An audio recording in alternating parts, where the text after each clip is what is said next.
ọzọ pụtakwano. Mkpọgị ngwago. Asị ebulani. Yes, sir. Ebulani. Yes, sir. Ibuleki ekpochi mmiri ekpochi. Ya, ebe maka mmiri ozizo zo na ịghọta go achọghị m ka m kwuche ihe niile ịghọta. Ebulu pipeline. Ibubu oil spillage. Oil spillage. Ịgba na account. Ibubu fixed deposit. Ịgba n'okporo ụzọ. Ibu highway. Ịgba na fruit. Ihe bubu akụ inu. Ifu ka m se ne gị. Just ihe mwu akụ inu mwa na fruit. Mgba na pipeline ihe oil spillage. Mgba na ụzọ ihe mwu Ịgba na material ihe bubu stock based on stock. Oh God. This animal na-enwecha ogwu na-arụ ya. This animal na-enwecha ogwu na-arụ ya. Ka ihe ndị Igbo na-akpọ ya. Agụlọ m zoology. Igbo zoology. Okay, ịgba na animal ihe wu zoology. Maka that animal na-enwecha ogwu na-arụ ya mma akpọ ya zoology now. So ịgba na animal ihe ya wu zoology. Onwe na-emenye gị appointment by 2. Mechie nga onwe ebe na-akpọ ya. Ka gwa ya eziokwu. Because onye isi wee kwado dị ife anụnwa dị ihe ndị oyibo na-akpọ Kupala. Ihe m na-adị agwa gị ewo June abịagokwa kwesị na July. Agwa gị na-epostugo m. Mana ihe epostugo gị? Epostugo m na. Already? Yes na. Biko ka ebe posturu gị je? St. Teresa. Ihe a mee n'azụ m. Epostugo m na. No wait, eposturu gị onwe m iji wee gwa m. No, m ka na-achị ime ka m bịa yo spiritus isparatus. No, ọ bụla asị na-echigo ekwugo ebe m ma eje ma echie m ya na July. Okay. Asị nọ na St. Teresa Convent ka m ma eje bi mụ na ndị sister. Okay, St. Teresa Convent. Ka mụ na ndị sister ya. Okay. Ka ebe St. Teresa Convent ahụ nọ na Lagos ka outside Lagos? Ọ dị na Ojijo. Ka ebe wo Ojijo? Na map of Nigeria. Ogijo ka Ojijo. Ke that particular name na-ekogo dị steady. Hey, Ogijo. Na Ogijo ka ọ dị. Ngwa ịgba na Lagos ibi ya nọwa Ogijo.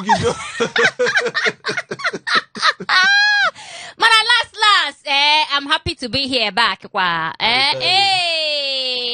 Mmasị gị happy Father's Day wiyo mana ịwụ be fada. Ikwebe na ị ga-awụ fada. Ị ka na-agba 440. Ihe niile mme na nche n'ọsọsọ ihe. Ịpụtakwa na Saturday ka Sunday wee kwacha onwe gị ha niile na just ịpụta n'ime studio unu fugodi ihe nwe nọ n'ime studio na-eme mma ekwupụta ya. Mama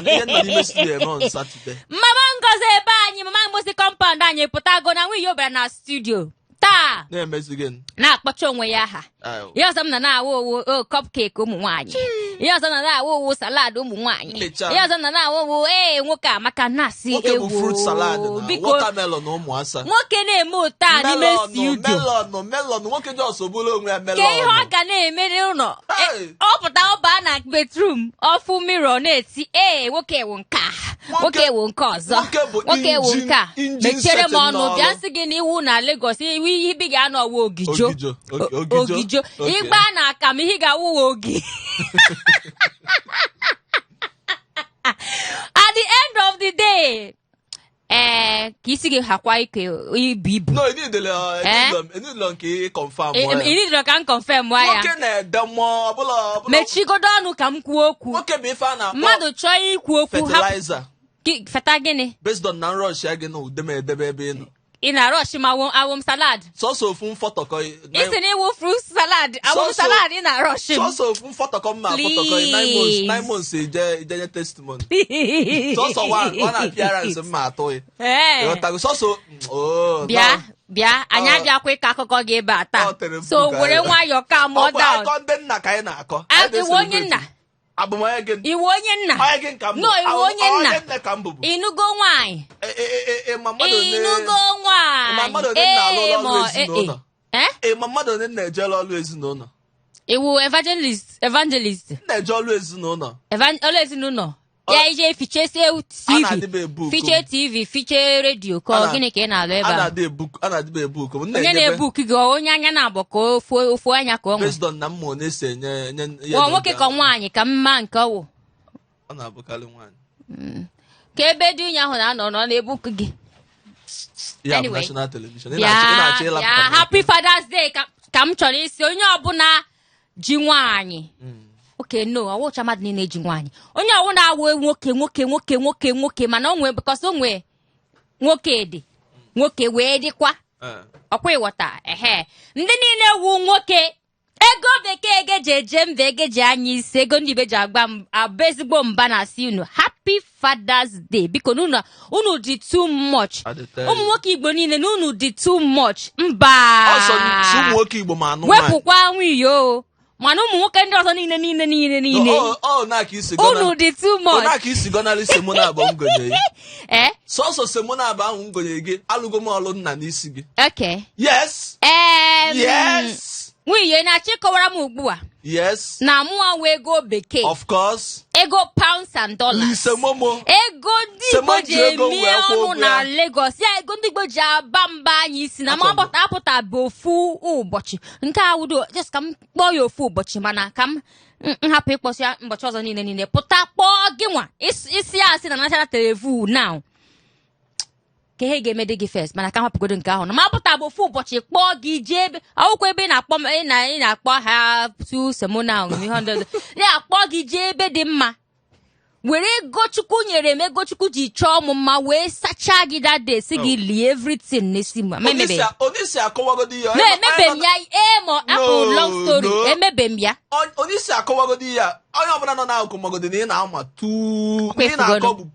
ọkwa ifugo na ka ndị ụwa na-eme onye isi akọwagodi esef ngwa jee ka ịbịa chi niile ka isi m ego mere m ihe dị ụta ka mma ihe mma gwa gị don't worry ọkwa ịgọnarịgo m now na national television sọsọ m godo elo mbụ magic moment onye mmemme ebe ọbụla mbata ude m gị nwa onye mmemme mkpọ gị ngwa gị na wit ọnụ ka wit ego wit ife niile ọtago anyway let us move fast maka na oge na ha ajekwa ma oge na ha agakwa nna okwu eziokwu ị na-afụ oge na-asị what is the time telling me ka ebe ọ na-eje nna ya anabatago gị n'ime nganga Igbo radio show Hot 93.3 FM ọ bụrụ tata bụ izi na-esonyela anyị mana ife a bụ ife mmemme ndị Igbo sọsọ n'ebe a ka ị ga-enweta ya na Lagos nwanne nwere ebe ọzọ ị ga-afịa ebe ọzọ ị nwedolie ma na ndị ahụ ejilo full license na onwere ya gbanye fa the license ịkpọọ m n'igwe ka mụ adụrụ ndị NAFDAC doye dị ya mpisasị ya ọbụla based on ike ya ọbụla ọsọ mana ya abatago ka emelụ gị every Tuesday ịkpọ mụ ka m bịa ka m gba ha mmiri pure water ka ọ na-atọzi ụfụ ka ọ na-atọ ha ụtọ na oke anyị batago Tuesday, Thursday na Saturday 1 to 2 p.m. anyị na-ana ebe emenitere gị ọnọdụ nwanne maka isi eme ya na anyị na-ebugodo ụzọ gwa ya nke na-emetụ n'ime ogbe nke na-akpọ akpọ nke ahụ onye ọbụla na-anụ maka ya na-eti mkpu na-afịọ nke izi anyị gbapụ ya ọsọ maka na oge anyị adịrọ ịma na anyị kele ọrụ maka ebe anụ ịgbatago anyị bụrụ ụzọ kụwa part 1 anyị adọghịla part 2 ebe ahụ anyị ga-agba ekwa full line anyị ka anyị gwa adọghị ilu n'ogbe kwa anyị ka o si adị so nke izi anyị na-etinye alụ na ịgwa gị ka o si adị bụ na ụnyaahụ ka ndị akpọ ndị Northern Coalition ha na ndị Mieti Allah pụtala ụnyaahụ wee si n'obodo anyị bụ Nigeria nwanne na onye esi emefa nafa na-ekwugheli dizi too much na ọ na-emetụ ha n'ime intestine ha asị ebe bụ intestine ka ahụ na-adị ata ma ị na-eli beans and bread seafood hey ndị be anyị unu makwa na nwunye na-eri bread and beans ngwa unu ebe ọ na-eri ihe a unu ama na semona abụọ ka mma karịa nke ahụ mana mma nkụzi a na-akpa gị aka ese adịghị m apụta wee ihe a nwayọ nna dị agwa gị maka onwe gị ka na-eme m na-agwakwa ndị be anyị ihe niile na-eme na the behind of national television sọsọ m n'isi onwegodi m bụ local content asịkwa ndị local man local content ọ dị mma ebe ọ bụla ya na-ele ndị obodo based on 6 to 6 ijide bread na mix ye with mineral kwonye ya n'ime ya ịghọtago ya nye obere granite nwanne m iyi oge anọdụ ya na no wait get me fork and spoon tawa yi ọsọ mkpọ gị ngwa gị ọsọ ndị ga-ebute mmiri nkwa aka mali ozugbo bread na ịchọka m kwe ya ọzọ onye ya mineral tinye granite folduo ya nwanne ọbụla ihe a na-akpọ nyọwale na ọbụla nyọwale na ọbụkwa tọwale na ihe ọ ga-abụ nyọwale based on na ọ ga na-anya anya mkpọ gị ngwago so biko back to ife anyị na-ekwu na ndị Northern Coalition ha na ndị Mieti Allah apụtago wee si na ọ na-esi akọjọ ndị Fulani n'ala anyị bụ Naijiria na-eme enume a na-asị ndị Fulani agba egbe asị na Fulani eme nke asị Fulani ekidnapụ mmadụ asị Fulani onwe ka esi nọ na gọọmenti esi na ọfụma asị na Fulani eme appointment onye si na Monkey bululu ego asị na Fulani na onwe ihe ndị Fulani mere iche na Naijiria ha wee sị in fact na onye ndị Southern Nigeria si ewepụta mmanụ na Naijiria na-etofasị na mmanụ na sustain economy Naijiria na onye anwụ ka ndị Fulani si ewepụta anụ meat na-ewepụtakwa milk nke a na-apịpụta na nama eji enye ụmụazị milk yọtago na ime ebe esi apịpụta ya mkpọ gị ngwa gị so n'onye anwụ ka esikwa apịpụta oil so na onye anwụ esi akwanyelu ndị South na Southern Nigeria ugwu na ha na-ewepụta oil ka ekwesị isi na-akwanyelu ndị Fulani na ndị North ugwu na ha na-apịpụtakwu mmanụ their own mmanụ based on milk ọ nke ha kpọrọ ya ewetago na ha na-ewepụta anụ na ọ bụrụ na anụ adịrọ na Naijiria na ọsọ ya agba so nke a ka ha kwu wee sị na nọọsụ ọsọ nke anụwa bụ iwe ha anasị akpọzi na Fulani n'ihe ọjọọ bụ na-eme na Naijiria na-enwere ike si na apụtasị na Fulani mere ezigbo ya na Naijiria na sọsọ ihe ndị mmadụ na-ege ntị ndị Naijiria na-ege ntị bụ Fulani mee nke a Fulani mee nke ọjọọ Fulani mee nke ọjọọ Fulani mee nke ọjọọ so nke a ka anyị nụrụ maka there is always a Judas in the disciple or the discipleship so mana milk and anụ kemgbe ị ṅụrụ milk last maka ka ịbagodi n'ime ahịa first ihe eji gara ọrụ amakwa maka ngị nwa mana o tegokwa mwa nwụrụ milk full milk anya ka ọ fụkwa nke m na-aṅụ milk o depend on the milk dị involved biko ka anyị lechalụ na afịa emergency anyị lechalụ ya ozugbo dapụtakwa agaba n'ilu asa biko ka anyị dọọ ilu na based on nke ọzọ ka nke nụ na ndị Human Rights yes ndị Human Rights Association of yes ha sịrị ban IPOB si akwe maka esi wee ban ya Twitter na onwe mgbe apụta ban ya IPOB si ban IPOB hapụ ha mam ka ban IPOB nwiyo ngwa sụọ ya n'Igbo so ihe ndị Human Rights Association na-ekwu bụ on-ban bụ na si kagbuo na IPOB bụ terrorist group na ha bụ ndị oji egbe eje si kagbuo ya fiche sapụ ya azapụ wụnye ya n'ime dustbin na onwe ihe dị otu ahụ ndị ọbụla apụta na-ekwu okwu ya si wepụ aka dị ya na onwe ihe dị ka ya nke awụkwa maka nke ndị na-emepụta milk na ji but you're just saying Human Rights Association na say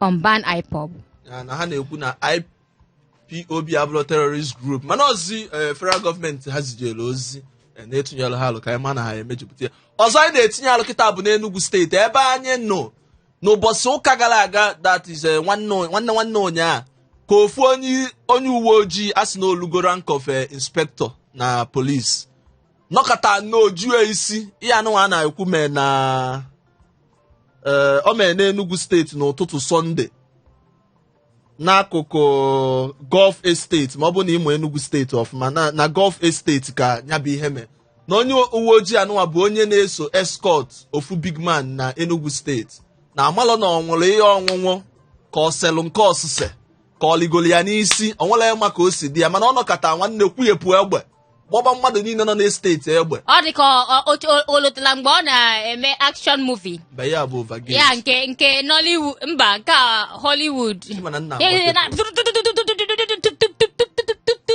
nna adịba agwa people based on orientation nwanne buo nke isi gị ga-ebu mba achọghị ime ihe 2x2 maka ndị na-akpụ isi mọnwụmọ so onye aka ọjọọ so anwụla ya ma ife ọta na otu a maọbụ ife eselese ma ife anwụrụ anwụ mana the thing dị ya bụ na o buluru egbe gbapụta n'ilo gbaba egbe in the process of ịgba egbe ofie mmadụ nọ gbagbuo mmadụ 4 mmadụ 4 nwụọ instantly, ụfọdụ ndị ọzọ merụọ alụ. Ebe a gwara na kịta na ndị merụrụ alụ nọ na Parkland Hospital, gọọmenti hospital dị n'Enugu steeti, esut analụ treatment. And na gọvanọ Enugu steeti, gọvanọ Ifeanyi Ugwuanyi, ekwugo onye ọbụla kam ọda, maka ụfọdụ ekwugo na anyị eme nke a, na anyị eje mụ police station ọka, ọsị onye ọbụla kam ọ down, na gọọmenti ya ga-eme investigation iji wee mata ebe mmiri si wee baa n'opi ụgbọkụrụ, iji wee mata based on na a ga-eme examination ka ama na onwe ife dịga eme anụ taa, efeligolo ya n'isi wetagoba ya si de o ji wee mebe that kind movie that Sunday. Nke a ka anyị ga-esikwado ya wee wapụta asa. Onwe nke fọdụ na-akpa ya. Ọgwụgo m n'ọnụ, ọgwụgo m n'onu. Ka anyị si ebe ahụ pụta maka na ekele ọla eke. Anyị sị ka anyị nọ ebe ahụ taa. Ịma chi ga-eji fo anyị ka nọkwa n'elu ya, mana ka anyị si ebe ahụ pụta maka agwago m unu si na ihe anyị bịara taa bụ Father's Day. Anọkọ m ekwu maka ndị na aga m ekwuche ya maka Father's Day. Fathers na-agba mbọ, ọgịnị ụmụ nwoke na-agba mbọ, apụtakwa na-ekwu na ifu ka nwaanyị na-akwọ mma na-eje asị nwaanyị a maka nke a nke ọzọ, nwekwa onye na-alụ ọla, onwe onye na-alụ ọla. Mma ekwu ya maka nke ahụ wee eziokwu, awụ m onye eziokwu, ọkwa ịghọta. So ụmụ nwoke na-agba ezigbo nọmbọ. So anyị apụtago taa si na gịnị eme na anyị pụtago taa na nganga Igbo agaghị apụ iche, wee nye ụmụ nwoke niile na-agba mbọ iji wee fụ na ezinụlọ ha akwụ ka o kwesịrị ka ọ kwụ. Ụmụ nwoke niile na-agba mbọ ene ụmụ nwaanyị ha anya, enekwa ụmụ ha anya, ya eme ihe kwesịrị ha ka ụmụ nwoke na ezinụlọ. Nke a ka anyị ga na-akpa taa, mana gaa ka igoro credit ma ị nwekwa credit maka na anyị ga-enye gị ohere taa. O tegoro ya na-anụ Mother's Day, ọkwa na March, ọ na March ka ọ na May?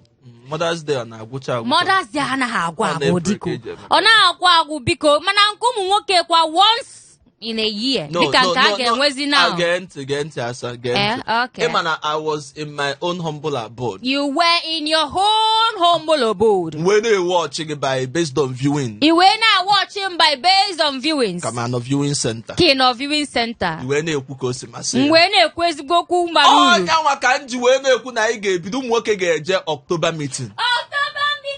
Because na nwere a lot of things anyị ga-akpa. Nwaanyị ọmụgwọ nke a ga-akpọ nke ụmụ nwoke ọgụgọ. Dike ọmụgwọ. Dike ọmụgwọ. Dike. Mba, njem dike ka anyị akpọ ya, njem dike. Njem dike ka anyị akpọ. Mana asa ọ nwere nchọ before anyị abanye na second part na anyị ga-abanye, mana ọ nwere nchọ itinye ọnụ maka anyị bata ozugbo anyị bido call. You notice na ụmụaka na-etonite na onye ha ka atụ egwu bụ papa ha. O depend kwa na the family. Eziokwu na most of the times 80% of the time no nwoke ga na-atụ egwu, mana ụmụ nwaanyị a na-atụ egwu chenu na ị gaghị ekwete.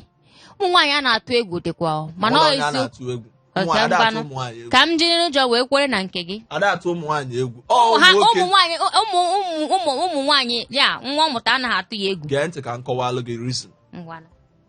Ụmụaka na-etonite nwoke ka a na-atụ egwu, ma nwaanyị ị ga-afụ nwatakịrị o mee ihe n'ụlọ, kama nne ya ebulu ụtarị pịa ya ozugbo ma ọ tie ya ihe, ọ sị ya mba chelu, ọkụ ịkwafu mmiri, ọkụ imebili ya, chelu ka nna gị bata, na chelu ka that wicked man bata. Ị na-etinye na mmụọ the child na mpịa bụ a strong hard man.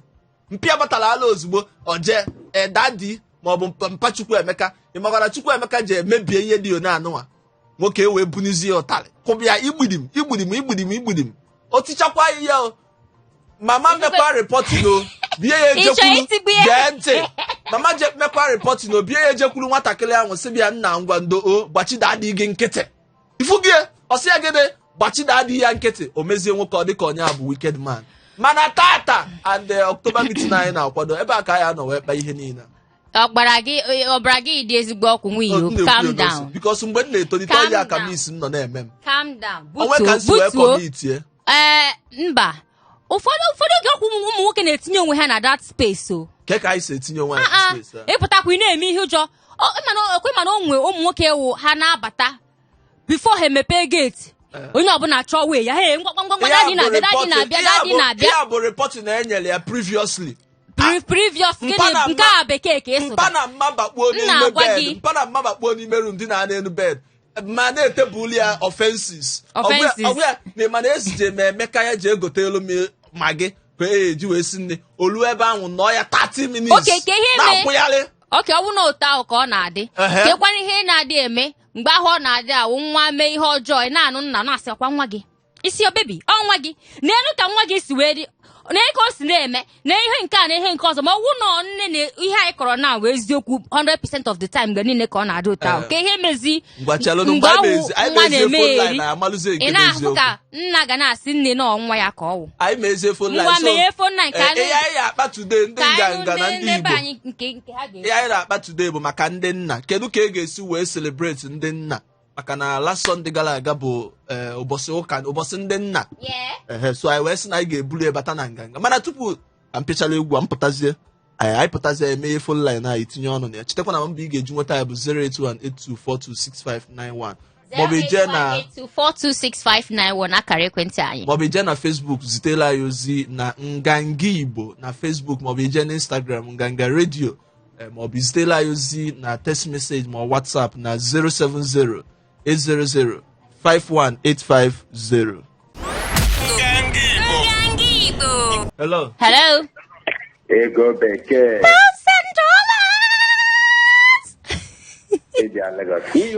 Onye papa. Bịa kam ikwe ya ọzọ. Kewe na. Bọkwa ịnọ n'elu. Wait the pure. Udo dị men pata na. Ị na-enweta onwe gị? Nna ndị kwe enweta ya na. Ọkwa ya? Asịgo m gị Happy Father's Day. Ma wo Father's Day anya. Igwe na-achịbụ ụkwụ gị ụlọ. Akwa bebi ite akwa na. Ha akwa efugono. Na-edia group. Nka na-eche nwunye.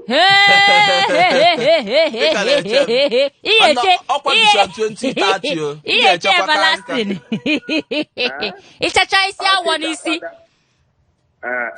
Mba na-agba isi awọ n'isi. N'ebe na ka a na-agbasikwa n'isi awọ nwa. Azụ ụmụ nwaanyị na-agbazi isi awọ na. It's okay.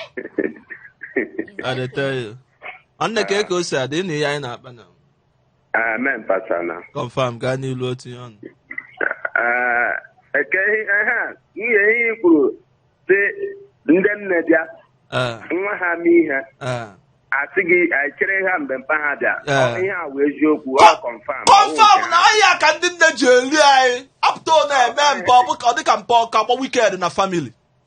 Yes na asị mpa dị aja ga-agwa ya sị ezi m onye ozi abịa tụtụrụ ego ụtalị pịawa gị sube gị ebombon nna chukwu gozie gị dịtị nwutere m bikos mgbe mụ a na-etolite mụ a na-eruzi ya na my pops na my command just hate for nothing.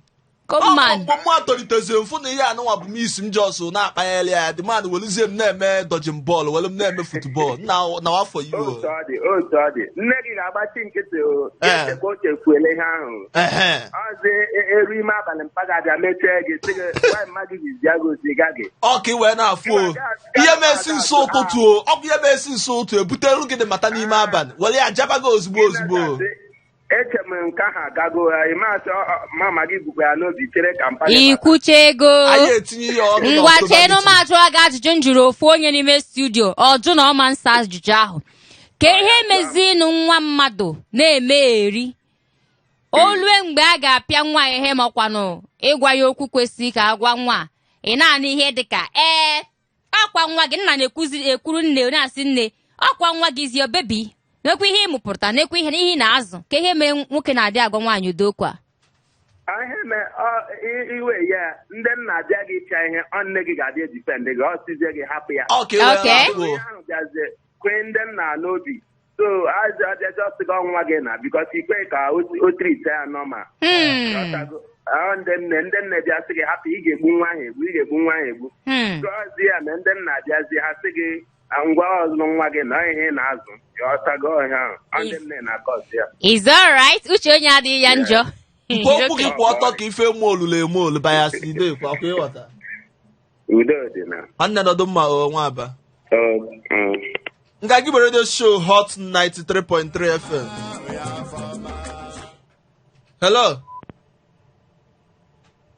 Hello Ọnọpịa? Okay, onye nke anụ dị ka ọ nọrọ nso.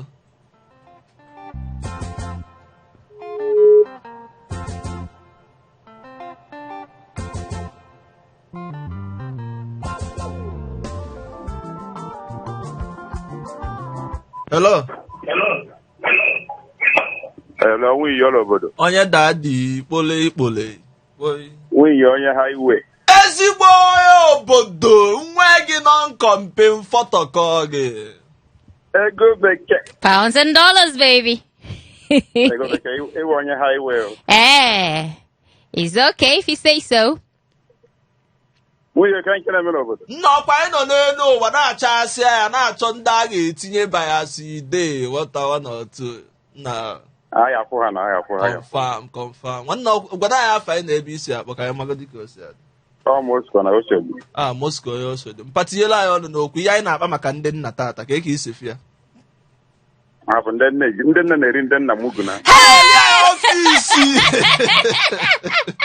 Ọsị ndị nne na-eri ndị nna mogu. A na-eli anyị ọfisi. N'olu ụzọ biko kọọrọ anyị ka o doo anyị anya. Nna ga-eweta ego nri. Nne abala ha eje gote ya. Dozie esi nne ya n'ime kichin kpọrọ nwaazị n'ọsọ ha nso. Ụmụaka ndị n'ọnụ ha na-akpata dị nne. Nna ga-eweta ego ụgwọ akwụkwọ. Ihe nna ya ji akwụkwọ nwere ọnụ ụlọ akwụkwọ so nne ya kọ ya kwebe ọchịnọ nne ya na-akwụrị ụgwọ akwụkwọ. Mpi kedu ndị na-agba mkpọ naanị ka anyị agbalụ gị. Gịnị? Okwu ya kwụkwọ ọtọ mana ọ nwekwa ebe mma tinye chee nwiyo calm down.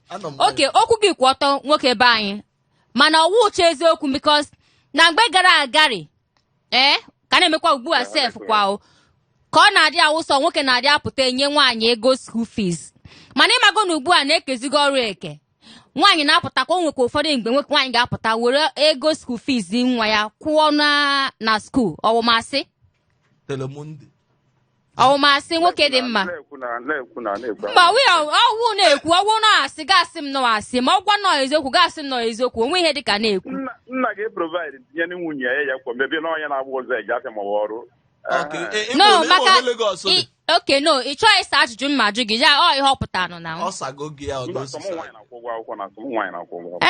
nwaanyị na-akwụ ụgwọ akwụkwọ ọ eziokwu mana ụmụ nwoke na-agbakwa mbọ ana m ama aka nke ahụ ụmụ nwoke na-agba mbọ ezigbo ya mana ụmụ nwaanyị ugbu a na-enyetụkwa aka obere so ọ bụrụ na nwa pụta na-asị na nwa ya na-eme ya ọ nwekwa ike ọ dị possible. Ego ka njọ ebe ka itenye aka nke gị.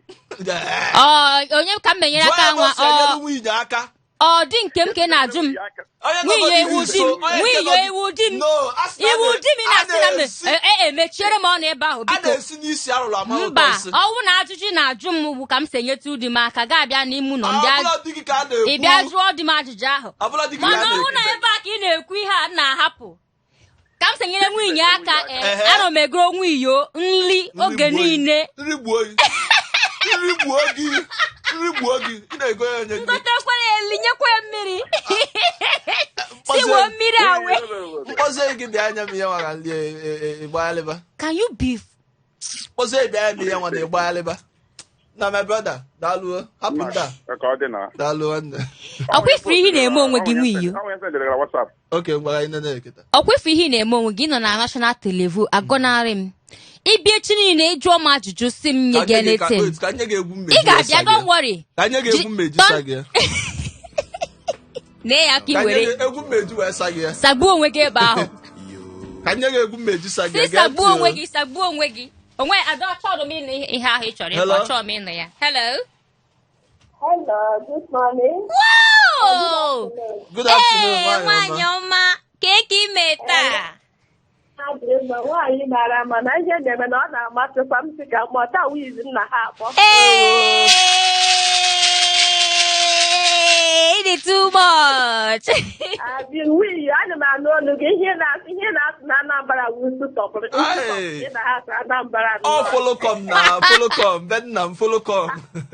ama na ọfụlụkọ nke ọ bụ daalụ nwaanyị ọma gwa na ya afa gị n'ebe isi akpọ oge aha wụ Chinenye nwa Chinenye ka ebe isi akpọ anyị esi m Ilekpo Ilekpo ka ebe nke ahụ nọ ọ nọ side ebe Pleasure. Ngadalo nne Chinenye nwa nwe ya nche ejo gị biko ada mama aka ejidego ya mma ga nse eme ya. Asana nke ahụ biko ka m jụọ gị ezigbo ajụjụ Chinenye. Ka gwakwa gị eziokwu ọ kwa ụmụ na-ese ka njikwa. Ọnụ gị wee na-ada ka Sweet 16. Ọkwa ịfụgo ihe m na-adị agwa gị na-eji ihe a nwayọ. Aga m eme mistake na gbado nwunye mmadụ. Nne ịkarị hapụ ya ka ọ bịa na be gị ka di gị zi ya ka esi eme ihe so ya. Gbanwe mmadụ na. Ihe 2x2. Ị chọọ ihe 2x2. Alikekwara m gị o, alike m wee gị nne. Mana m ajụọ gị ka ekwesị iji na-celebrate ụmụ nwoke. Anyway, ha na-agbalịkwa adịkwa na di nke m ọ na-agbalịkwa mfat ọ na-agbalị ofuma ezigbo mbọ kwa ya ọ na-agba mbọ gogo ngwa gị nwakwanụ ka isi wee mee ya appreciate onwenugo mgbe pụtasị na nwoke na-agba mbọ ka m mekwa ya ofu ihe iji wee gosi ya na m mere ya appreciate like ọnwụkwana mgbe ọ na-edukwa n'ụmụ ihe ego agasị ghọtago ọkụkwana m sịrị mọmi lekwa mma ihe enye ya nwike jide ya like ọkpọ gị mọmi nke atọ m iche werekwa na-agbalịkwa na-agbakwa mbọkwa ọkwa ebe a ka m wasị emekwa nke ma ọ bụrụ ma ya ọ na-agbalị ọ na-agba mbọ di ga anụwa bụ ezigbote husband material 100 yard ke ndị niile na-achọ ịnụ nwaanyị dị si ebi anụ na ka anyị jebe tutorial ebe eje kụzila anyị esi anụ nwaanyị n'elu ka esi akpọ nwoke ọma ma I want to be in love right now. Love na tozi ọ dị ka m nọ in love biko ke n'ebe nwunye nke m nọ bịarutebezienu nwunye nke m bịarutezienu nso nwunye ga-enweta nwunye ezi si eme ota ịka adịbere dị time adịzi biko ụna ya akpọnụ m ma ọ mee na dadi o nwaanyị ọma nọdụ mmadụ imere mma na-abatakwa n'ihe anyị na-eme o mma na-abata ka ihe na-eme na ọ na-atọgbu m atọgbu nna anụgodo olu gị ọ na-atọgbu m gogo my darling ọkwa olu enyere m na Hot FM ka m na-alụkwa ihe a ise daalụ nwaanyị ọma achọghị ịkpọ m ọmị mana ọ nọtisigo m achọghị mọmị chọbị ọkwa mọmị ọkwa ofu ihe na ofu ihe ka ọ bụrụ mọmị nke nne ya nche ụmụ ise ka m jikwa congratulations congrats thank you nga gị bere show Hot 93.3 FM mana ifo na ọma mma one nwaanyị si wee bata na tata anyị ụmụ nwaanyị na-adị abata ụmụ nwaanyị na-abata bịa ka celebrate I felt like being in love ka meche hapụ m ka m kwụ ihe m chọrọ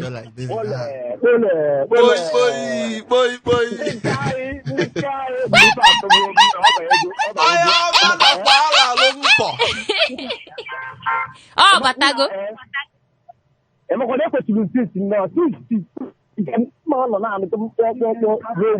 na trafik kalị na ịmazi ka o si adị everyday anyị na-egopụta moto ọfụ n'ime nganga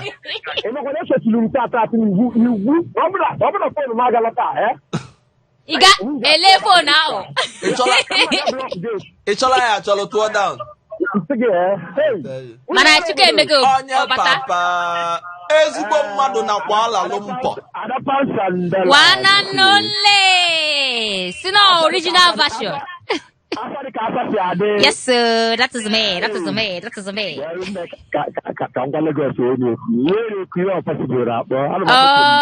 possible bịa ndị be anyị na-achọ gị achọ ana m akpọ by Bodyland by Ikoyi ọ dị ka ị na-ele odu moto dị onye isigodo akpọgodi by Bodyland by Ikoyi mgbe uche m dị ala ihe agba n'ụzọ eteka nwanne maka oge anyị tinye ọnụ n'ihe ndị nna anyị na-akpa maka ya ka anyị bido na ihe nke ekwuru onye sị na ndị na-ata anụ na ahịa enyebefe ugwu ka esi enye ndị ihe na ndị na-amị mmanụ ndị na-ewepụta mmanụ ndị na-amị mmanụ na ndị onye ga anyị ka anyị ji ege anụ isi na kịta na maghị atazi anụ ezi na mma abalị ịta ụkọ ataba m ụkọ agbada m ọnịcha be anyị taba ụkọ nke ndị ugwu so nye dị ya na nwayọ Fama efo kwesịrị ime ka ndị mma fama ihe ya kwesịrị ime dịnụ respect adịrị onye ọbụla ọ kwesịrị ịdị. Exactly. Ijere epo ụmụ mmadụ n'ime ọsọ ebe a na-aka akọ na-enweghị isi. Ọ na-akọ na ndị be anyị ada-afụ ụzọ mara ndị bụ ndị. Ehe ka anyị ọbụla ya na-akpọ maka ndị nna. Yes sir. Nna anyị fụ kịta ihe dị na ya kalị. Ịmụ na aja ka nwanne anyị nwoke gbọbụ mgba asị na-ekwu ọ na-akọwa na nna ya abịa weta ego ụgwọ akwụkwọ nye nke nwaanyị ọ kwụ ya ka ma mụda ka eme anyị mgbe ahụ ọrụ ibe anyị abịa weta ego n'aka ma weta ego nye nna je kwụọrọ ụmụazị ụgwọ ihe a na-emechakwa like that o etinye nwaanyị na-akwụ ụgwọ nka na-ememisi n'ụlọ ọkwenye nje ego nke anyị ego nke mbọchị aka nna m anụ ọkwa disman na-eme ihe niile ahụ ọkwa efugo ndị na-atụ asị na-aka netwọk na-adị eme ha ndị na-atụ asị na-aka netwọk na-adị eme ha gịnị ewu na bịa mba ndị nne na-alụ ndị nna ọjọbọ n'ebe nwoke mechiere m ọnụ ka m mee ihe gịnị ma njụ gị ajụjụ ahụ hello Wana nole. Hey. Nna Oh, yes, please. Onye daddy, pole Yankee. Mwana agbale siren. Nwe wale ya. Ọgba ịnọ n'elu ụwa. Na-eche ndị na-asị na ha na-enye anyị anụ na milk. Ịtanugo anụ ze mgbe afa. Ndị egburu batrị fa. Are you serious? What of milk? Unu go milk afa? Ịnwa milk na EFCC kwesịrị investigate your source of income. Ọ sị na onye ji ego na-aṅụ milk ọmbawo asị ka ọ eziokwu. Ọsọ milk ma anụ m ihe niile dị n'ime ahịa. Yes, na ndị Igbo tiri esi na onye ji ego ri na mana. Eso nke ahụ eziokwu. Onye ọma bụcha anyị. Onye ọma bụchi anyị. Onye ọma bụchi anyị ndị nke ya bụ ọkwa ya? Mba nke nna Ojodu na. Ojodu maintain. Ojodu kwenu. Nwanne maka oge. Yes, ngwa gaa n'iru. Ke hụnụ ji bọ ịkwata. Ya na-ekwu maka awụ ndị nna. Na ọ dị ka ndị esobulu batrị go. Ọ tọgbuola m nọ. Ndị nne na-eri anyị ofisi nọ n'ihe ụzọ niile. Ha na-eri anyị ọjọbọ n'isi. Gịnị ezi ka m na-anụ ihe biko ndị nne ka ebe unu nọ aga n'ụzọ niile ndị nne aga na nwaanyị mụọ nwa na ndị ya aga ọmụgwọ. Anata m egotelu nwoke kaikai. Egote ihe niile. Egotelu ya kaikai ka ọ wee na-agbụcha ọnụ ka kidney ya na-agbalị. Mba hapụ. Don't worry.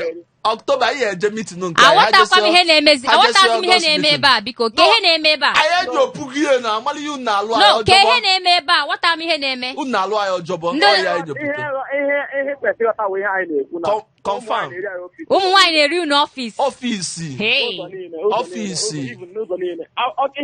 anwụ ihe okwu lekwanụ m anya biko eche m na ụmụ nwoke na ọ na-amasị inene ụmụ nwaanyị anya ya ịnene ya anya nye ha ego gịnị wụ chenji tọpik ofu ihe ka anyị na-ekwu ihe a biko ofu ihe ka anyị na-ekwu ihe anyị pụta isi na ụmụ nwaanyị na-eri ụmụ nwoke ọfịs n'ụzọ biko n'ụzọ skul fis ị na-asị m n'ụzọ niile oke nwa amụta ọnwụ nwoke nwe nwa ahụ ngwa gwazienụ m biko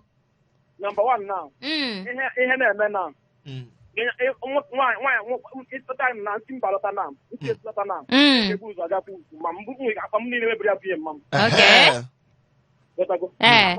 ihe ọwụrụ na ego ma ihe na-eburu abụ ihe nne nke na na-awụ ije ọsọ ewere ego nye ya ego karịka gojikoro karịka maọbụ ịgbapụ jecha ebe a na-ele mmanya ọkụ ịma ihe iji enye nne gị ego chee ma gwa gị ịma ihe iji enye nne gị ego na ihe niile iji wee lọta ịma ya maka na nne gị ya aba kichin sele gị ezigbo nri tinye nnama tinye anụ nnama tinye mangala tinye ihe niile n'ime ya mana nna gị ama mba kichin sele gị ihe nna gị ya eme ihe nna gị ya eme nwunye ị gaghị ekwe ka m kwuo okwu mmadụ mma gị ezigbo ole ebe ahụ ma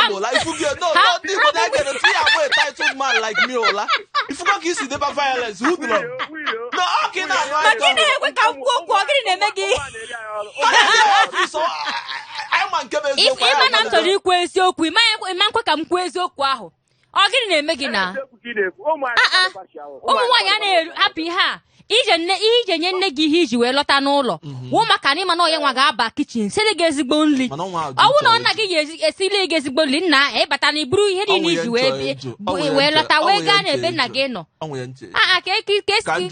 jụọ na ajụjụ ị na-ajụ ajụjụ iwe onye ajụjụ Hollandis na ọgọdọ ị na-enye nne gị ọsịa na-eje mmemme n'obodo isi ike ihe a na-akpọ ihe a na-akpọ ya n'ihi o ma jụọ gị ajụjụ nke m mkpala ahụ ị na-enye nna gị mkpala ahụ ị na-enye nna gị na isi agụ ahụ ị na-enye nna gị na ihe ọzọ na-esi ụkwụ nke ahụ adịghị mma ụtaba ka ọ kpọgbuo onwe ya n'imi na-ekwu eziokwu ka ọ dị gịnị ewu na ị na-ekwu eziokwu ka ọ dị na ihe a ụmụ nwaanyị ka ebu n'ụlọ maka ụmụ nwaanyị pụta maka ka isi emezi isi ekwuzi okwu kunu si ekwuzi okwu na ọ dịzie ka ụmụ nwaanyị na-emegide ụmụ nwoke oke eziokwu nke m na-ekwu na-agba gị agba na ntị ọ na-agba gị agba na ntị aghọta m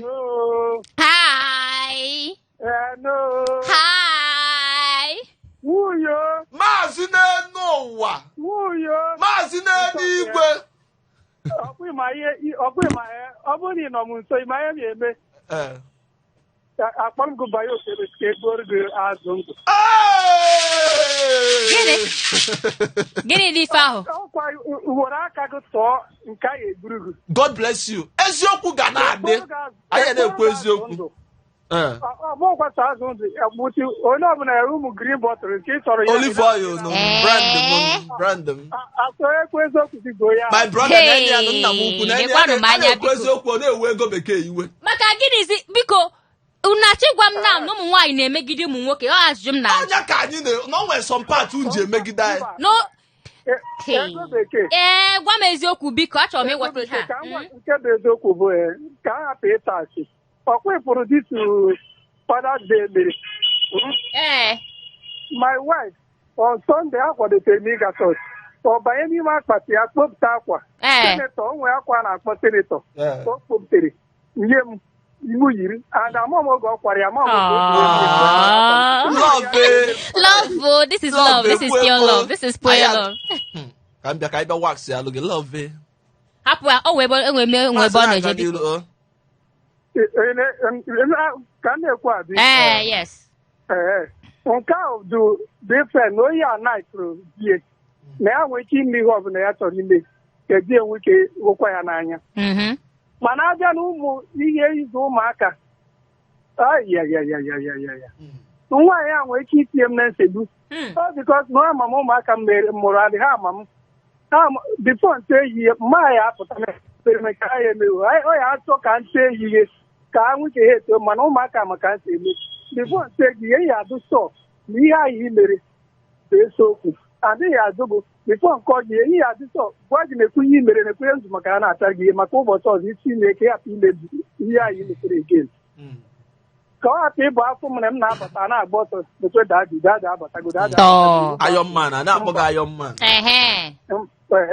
ọ bụrụ udu nke a my wife na-ana iko nke a wee ọ na-ana iko nke a ka ọ chọọ otu ihe ọ bụrụ na ọ bụ ihe ha mere ka enwe ike kọọ ihe ọ ya bụ hapụ ya na-asa ehe maybe your dad will beat you yesterday today again he go beat you more than yesterday afọ m agbabara m ọtọ nke ha dịrọ mma na nke ha dịrọ mma naịfụ m chọrọ bụ ịpụta gị na ụmụaka gị epe ebe gị na ya na-akpa nkata maka na ụmụaka na nwere some of them nwere brain more than gụwa bụ ọgaranya ipe ebe ha na-akpa nkata na iji ya na-ege echiche ha ụmụaka na-ekwu ihe atọ ụmụaka kịta ya bụ kọmputa ka esi eriji sometimes ige ha ntị ite na ya bụ okenye o nwere obere ihe eme ha ama echefu nke ahụ eziokwu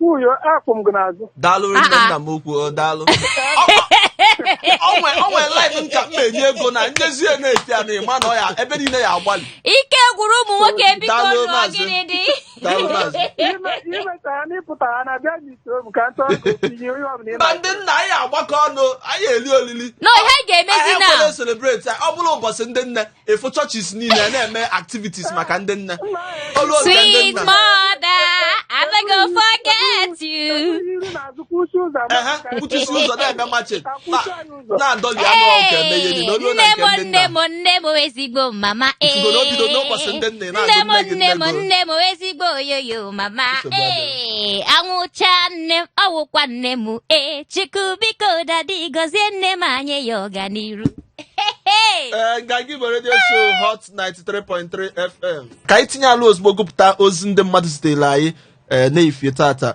onye nke isi zitere anyị ozi bụ Eloka si Lekki Phase 1 wee zute ozi o wee si o nye na-ekene mmadụ niile n'ime Nganga Igbo na Hot 93.3 FM o wee na-asị ka Chukwu bi n'eluigwe onye afọmịa na-akpụ naanị ka ọ gọzie mmadụ niile na-abata n'ime nganga ka ọ na-ebunye ụmụ Igbo enu na-agọzi ebe ọbụla ha si achụta ihe ha na-eri n'ụbọchị ka ọ wee na-enye ha ọganiru ma na-agọzikwazi ndị niile na-abata n'ime Nganga Igbo na Hot 93.3 FM ebe ọ sị na ọ bụ nke ndị Igbo nke na-ejikọta ndị Igbo ọnụ wee sị na ya nwere olileanya na ụmụ Igbo ga na-aga n'iru na-eme ọfụma n'akụkụ ebe ọbụla ha nọ.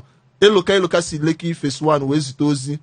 Eloka na-ekene gị onye ọzọ sitela anyị ozi na-efi anụwa bụ Ifeanyị Apasino si Agege Pensil ma wee zute ozi o wee sị nwa iyi ọ na-ego bekee ehihie ọma na ehihie ọma nwanne o wee sị gbasa ihe ndị Fulani na-ekwu na ha ga na-akwanyere ha ugwu maka na ha na-enwetara Naijiria anụ ya na mmiri ara ehi o wee sị ha gbawa dọọ ọsịsọ o wee sị gbasakwazie ihe onye uwe ojii mee n'Enugu steeti o wee sị na o nwere ike ọ bụrụzie na ọ gbara gbasara ihe o mere na esteti n'Enugu steeti o wee sị na o nwere ike ọ bụrụ na ọ gbaa ịfịa n'abalị bezdo na ife eselese ghọtago na o wee sị o ka e ga-esi wee cheta ndị nna n'ụdị pụrụ iche bụ na nwaanyị ga na-akwado di ya nke ọma n'ụbọchị dị ahụ site n'ịgo egosipụta ya ezigbo ịhụnanya ma nke kachasị ukwu bụ na ọ ga na-esiri ya nri dị mma n'ụbọchị ahụ o wee sị mana na-egekwa nke ama ntọ gị iche na ndị shọ o wee sị o mana nke bụ eziokwu bụ na ụmụ nwaanyị na-eme ụmụ nwoke 2-4 onye na-aka ihe ahụ nwoke ka nwaanyị na-aka ihe ahụ Ifeanyị na ya si Agege Pensil ma wee zute ozi onye ọzọ sitela anyị ozi bụ Don Brown si Bariga wee zute ozi o wee sị ehihie ọma nwunye ọ na-ego bekee o wee sị na apịkọtago m ekwentị m ka ọ banye n'ọkwere abata na-ewesizie ka ya kene anyị daalụrị nne nwanne anyị nwoke onwekwa nke ama ụmụ eme anyị na-agba mbọ eburu okwu niile batanụ onye ọzọ sitela anyị ozi bụ Nwaba si Ikontu wee zute ozi o wee sị ego bekee na nwunye Chukwu gọzie unu niile na unu na-eme m nke ọma na Lagos ebe o wee sị o na ọ bụ ndị nna kacha mma n'ebe niile n'ụwa niile o wee sị o na mụ bụ ego bekee na ọ bụ na onye nna anọrọ nso na ego bekee na-ema mbịa ụwa ebe anụ ka anyị na-eweta nnọkọ nke ụbọchị tata n'isi njedebe n'afọ mụnwa na onwe m na ezinụlọ m niile na ihe niile m ji wee biri bụ nwa iyo na-asị gị na onye afọ taa ka afọ echi Tọzdee anyị ga-adị ọzọ asa ya ọ eziokwu na ọnwụ na onye nna nọ na mabịa mbịa ụwa dịka Okoro si wee nọ mee mbịazi ụwa na-asịkwa ndị nna niile Happy Father's Day ekene m unu n'ụdị pụrụ iche biko ka anyị mee ihe ọzọ na Tọzdee chetakwa na time 1 to 2 Hot 93.3 FM Lagos ego bekee na-asị ngwa nọdụ mma afọ ka m gị n'anya nwa Nganga Igbo